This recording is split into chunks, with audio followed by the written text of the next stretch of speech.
Sejumlah wilayah telah melakukan rekapitulasi hasil penghitungan suara Pilkada serentak 2024. Lantas bagaimana perolehan suara PDIP di kandang banteng? Sejumlah lembaga survei telah merilis hasil quick count atau hitung cepat Pilkada Jateng 2024. Berdasarkan lembaga survei Carta Politika Indonesia, pasangan calon gubernur wakil gubernur nomor urut 2 Ahmad Lutfi Tadsyasin memperoleh suara di atas 50%. Sementara paslon nomor urut 1 Andika Perkasa Hendrar Prihadi meraih suara 41,56%.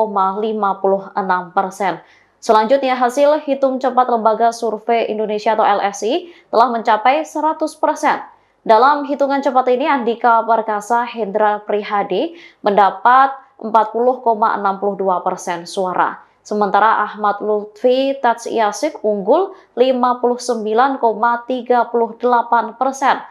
Suara pasangan calon wali kota Solo yang diusung PDIP Teguh Prakosa dan Bambang Nugroho juga di bawah Respati Ardi dan Astrid Widayani. Berdasarkan data quick count yang dilakukan Bawaslu Kota Solo, pasangan Respati Astrid memperoleh suara 60,24% dari 88,32% suara yang telah masuk. Sedangkan pasangan Teguh Prakosa dan Bambang Nugroho memperoleh suara 39,76% hingga pukul 19.15. Di Boyolali, suara calon bupati yang diusung PDIP juga rendah.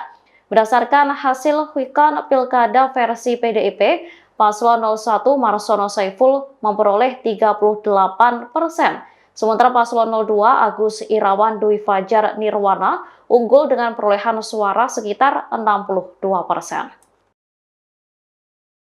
Download Tribun X sekarang, menghadirkan lokal menjadi Indonesia.